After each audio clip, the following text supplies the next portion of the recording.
আজ 7ই জুলাই 2024। আমি গতকালকে স্ট্রসবার্গে আসার পরেই একটা ট্যুর বুক করেছিলাম। আজকে সারাদিন এরা আমায় ঘোরাবে। সকালেই তাই স্ট্রসবার্গ থেকে চলে গেলাম জার্মানিতে। জার্মানির প্রথম গ্রাম হলো এইটা। তারপরে এগিয়ে যাচ্ছি আমি ব্ল্যাক ফরেস্টের উদ্দেশ্যে। ব্ল্যাক ফরেস্টে যেতে যেতে একটা ছোট্ট শহর আছে, শহরটার নাম ব্যাডেন ব্যাডেন। বলা হয় স্পা ক্যাপিটাল অফ ইউরোপ। আর আমি এখন প্রবেশ করছি এই ব্যাডেন ব্যাডেন শহরে। শহরটির মধ্যে রয়েছে প্রায় 12টা উষ্ণপ্রস্রবণ আর একটি বিশাল বড় ক্যাসিনো।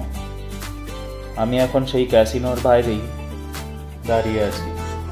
ক্যাসিনোটার নাম হলো কুরহাস ক্যাসিনো। আমরা ভেতরে ঢুকে একটু ঘুরে দেখলাম, যদিও ক্যাসিনোর অ্যাকচুয়াল এলাকাতে টিকিট কেটে ঢুকতে হয়, তার একটা নির্দিষ্ট সময় আছে।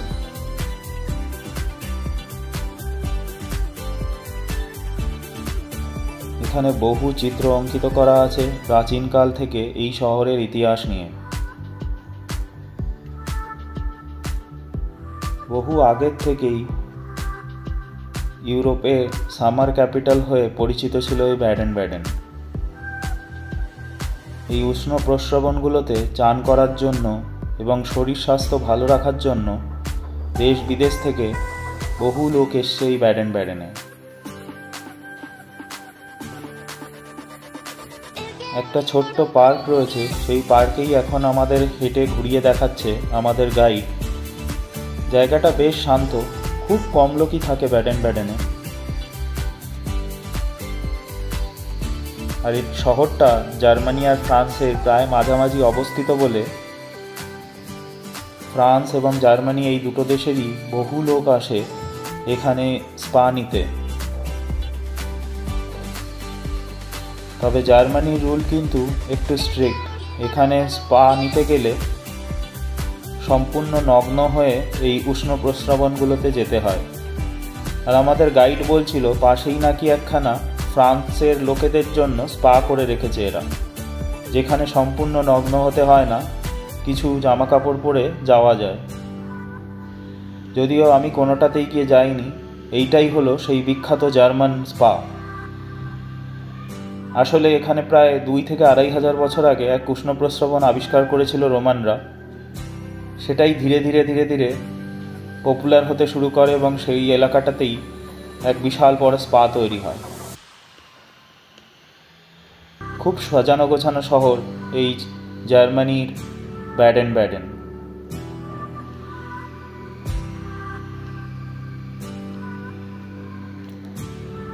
এখানে বহু যুগ ধরেই বহু শিল্পকর্তারা এসেছেন এবং যেহেতু এই শহরটা জার্মানি এবং ফ্রান্সের মাঝে, তাই বহু বিখ্যাত মিউজিশিয়ান এবং অপেরা হাউস তারা এখানে সেন্টার তৈরি করেছিল। পৃথিবীর অন্যতম বিখ্যাত অপেরা হাউসও রয়েছে এই ব্যাডেন ব্যাডেনে।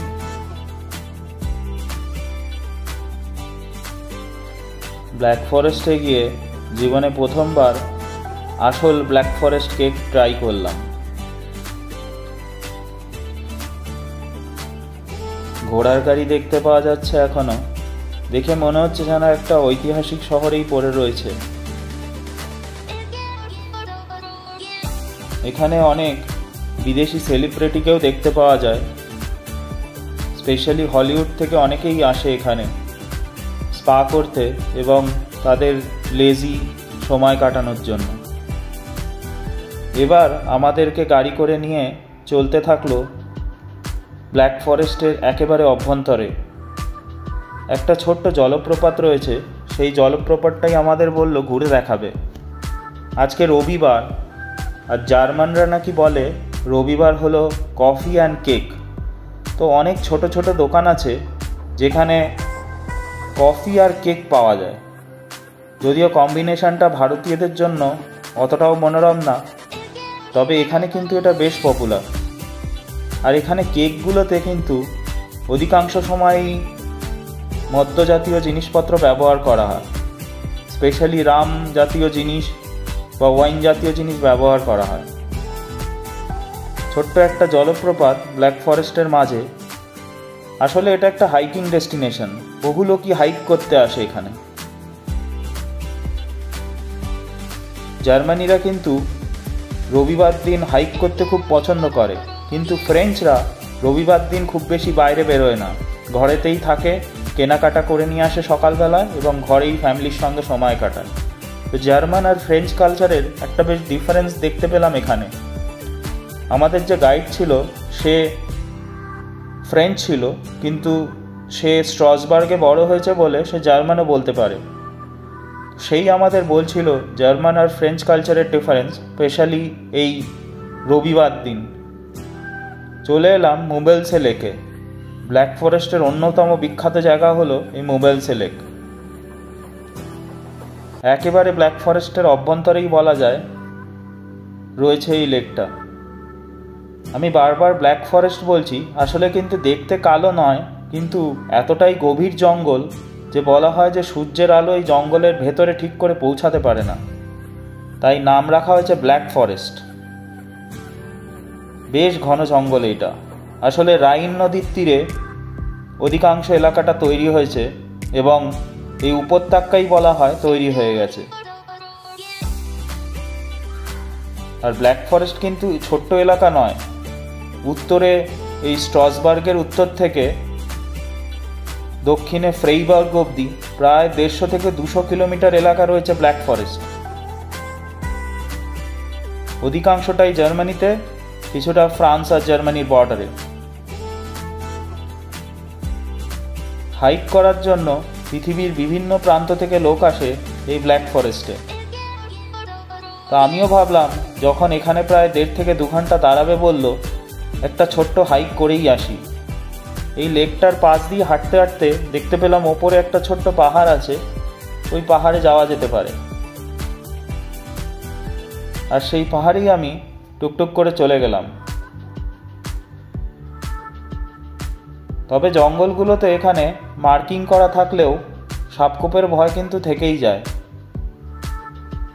আমি জানি না, আমি বহু জায়গাতেই হাইক করেছি ইউরোপে, কোথাও সাপখোপ সেরকমভাবে দেখতে পাইনি, তবে কখনো কখনো বেশ গা ছমছমে মনে হয়।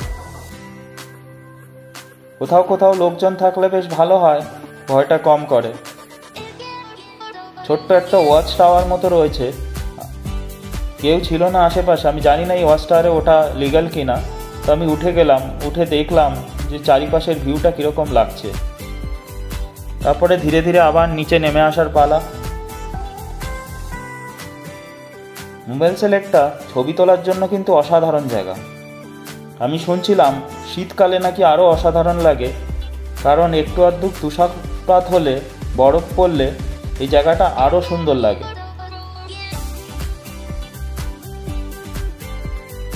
ব্ল্যাক ফরেস্টের এই অসাধারণ জায়গা থেকে বিদায় জানিয়ে ধীরে ধীরে আমি চলছি স্ট্রসবার্গের উদ্দেশ্যে। ছোট্ট একটা গ্রাম জার্মানি, আর এখানে বহু জায়গায় বিয়ার এবং ওয়াইন ছোট ছোট শপে বিক্রি হয়, কিন্তু কোনো শপ ওনার থাকে না, যেটা ফ্রান্সে একেবারেই দেখতে পাওয়া যায় না, হয়তো চুরির ভয়ে, কিন্তু জার্মানিতে এটা খুবই কমন। বহু ছোট ছোট শপ রয়েছে যেখানে কেউ নেই, শুধু বিয়ার আর ওয়াইন রাখা রয়েছে। নিজেই গিয়ে টাকা দিয়ে বিয়ার ওয়াইন খেয়ে টাকাটা একটা ডাব্বার মতো জিনিসে রেখে দিয়ে চলে আসা। আমার সঙ্গে ছিল এক পাকিস্তানি ভদ্রলোক এই ট্যুরে, তার সঙ্গেও কথা বলছিলাম। তিনি স্ট্রসবার্গে এসেছিলেন একটা সেমিনার অ্যাটেন্ড করতে ইন্টারন্যাশনাল হিউম্যানিটেরিয়ান অ্যাক্টের ওপরে। তার সঙ্গে অনেকখানি কথা হচ্ছিল, তার সঙ্গে এখানে বসে আমরা বেশ ভালো সময় কাটালাম।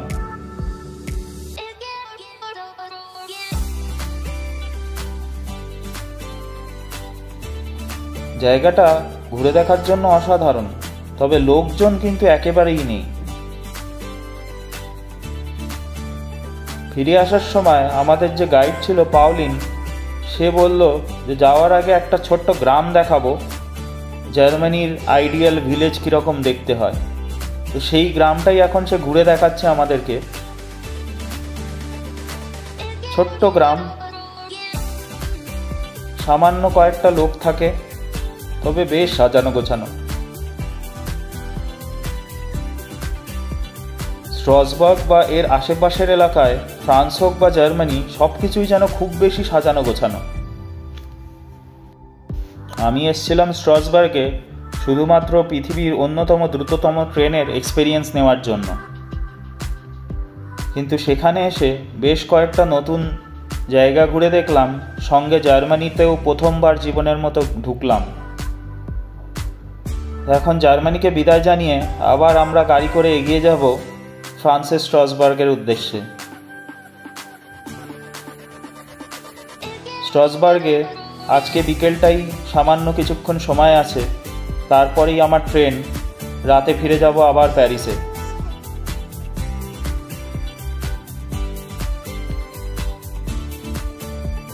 ব্ল্যাক ফরেস্ট তার ওয়াইনইয়ার্ডের জন্য খুব বিখ্যাত। প্রচুর গ্রেপস বা আঙুরের চাষ হয় এখানে। এই যে গাছগুলো দেখা যাচ্ছে অধিকাংশই আঙুরের গাছ। বলা যায় মদ তৈরির জন্য প্রচুর গ্রেপস বা ওয়াইন চাষ হয় এখানে, এই ব্ল্যাক ফরেস্টে। চলে এলাম সেই ব্রিজটা পেরিয়ে আবার ফ্রান্সে। এই ব্রিজটাই ফ্রান্স আর জার্মানির মাঝে আলাদা করে রেখেছে রাইন নদীর ওপরে।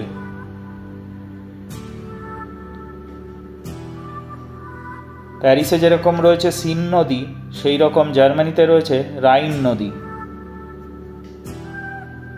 স্ট্রাসবার্গে বাস বিকেলটা 1 থেকে 1.5 ঘন্টা কাটালাম। অসাধারণ সুন্দর এই অভিজ্ঞতাকে আবার বিদায় জানাতে হবে।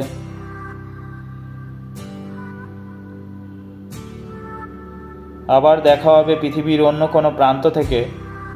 আপনারা যারা এই ভিডিওটা দেখছেন, লাইক করুন আমার ভিডিও, শেয়ার করুন আমার ভিডিও, আর সাবস্ক্রাইব করুন আমার ইউটিউব চ্যানেল। আমি বাংলায় আরও সুন্দর সুন্দর ভিডিও আনার চেষ্টা করব। শুভ বিদায় সবাইকে।